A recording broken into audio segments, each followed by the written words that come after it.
Je m'appelle Hafed Benotman, je suis âgé de 52 ans et sur ces 52 ans, l'État a eu la gentillesse de m'offrir des résidences d'auteur pendant 17 ans dans les maisons d'arrêt françaises, les centres de détention et les maisons centrales. J'avais vraiment une relation affective à la radio.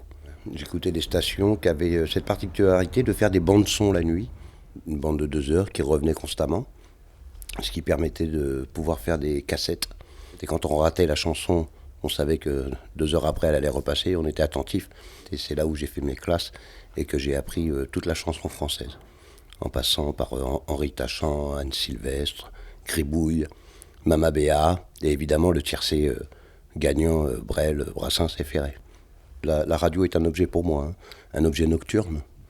Voilà. Autant pour l'extérieur, je pense que c'est un objet matinal. Les gens, quand ils se réveillent, ils vont dans leur cuisine, ils ont toujours une petite radio, ils appuient pour les infos. Voilà. Et en prison, la radio était pour moi une compagnie de nuit. Et dans cette compagnie de nuit, il y avait évidemment toutes ces voix qui ont été très très célèbres à une époque. Macha Béranger, José Arthur, voilà, dont je vais croasser le jingle. Prenez une bouffée d'air pur, écoutez José Arthur. Ça fragmentait le temps. Et surtout, ça permettait d'avoir une capacité à l'écoute. Parce qu'autant la télévision, les images, on les voit sans les entendre, hein, parce que l'œil est capté, donc l'oreille se met un petit peu en retrait. Mais au niveau de la radio, c'est une véritable écoute qu'il faut avoir. Et par rapport à la prison, comme on ne voit rien, hein, si on se met à la fenêtre, il y a barreaux et grillages, on ne peut pas voir à travers les murs et on ne peut pas voir à travers la porte. Voilà. Donc la prison fonctionne beaucoup pour les prisonniers et les prisonnières à l'oreille. J'ai eu mes premières correspondances politiques, on va dire, avec une radio qui s'appelait Rats-les-Murs. Rats-les-Murs qui était une radio libre des années 80, quoi. Donc c'est la radio Anar. Et j'ai commencé à écrire des textes que j'ai envoyés à la radio. Donc des textes non pas de témoignage, hein, je ne suis pas quelqu'un qui témoigne, mais des textes d'opinion. Voilà, le nom de la radio, c'était Radio Libertaire.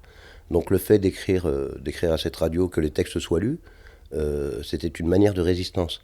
C'était une manière de résistance, puisque par la suite, ça fait boule de neige, et les gens à l'intérieur de la prison, je pouvais leur conseiller d'écouter cette radio, et de même participer ensuite à donner une opinion. Et ça a été un acte de résistance tel que j'ai rencontré ma compagne, avec qui je suis depuis 11 ans, par le biais de cette radio. Voilà. Une fois j'ai écrit un texte, elle n'en était pas d'accord, on ne se connaissait pas, elle a elle-même écrit à la radio, en disant c'est quoi ce con qui pense ça ? Et la radio a répondu, on va te donner l'adresse de l'imbécile, et écris-lui, et vous allez rentrer en communication directe. Donc ça crée aussi du lien, la radio. Elle était à Fleury-Mérogis, maison d'arrêt à Fleury-Mérogis. Donc il y a eu une correspondance, et quand moi je suis sorti de prison avant elle, 2-3 mois avant elle, quand elle est sortie, j'ai été la chercher.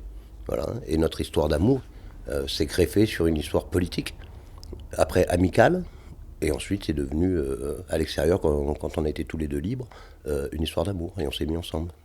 Voilà. Ensuite je suis retombé, je me suis refait arrêter, je suis retombé en tôle, et c'est là où on s'est mariés à l'intérieur de la prison. Et depuis on est ensemble constamment. Il semblerait que l'évasion de Michel Vaujour en hélicoptère de la prison de la Santé a été donnée au top radio d'une émission qui s'appelait Parloir libre, hein, où Nadine Vaujour ou quelqu'un d'autre a appelé pour faire un message à Vaujour, en lui disant c'est pour demain, quoi. Voilà. Donc c'est le côté de Gaulle de la poésie. Les longs sanglots des violons de l'automne bercent mon cœur d'une langueur monotone. Ou alors le petit pois est bien tombé dans l'escarcelle. Voilà. Parce que c'est quand même un acte de résistance. On a bien vu pendant la Seconde Guerre mondiale le rôle de la radio pour la résistance. Voilà.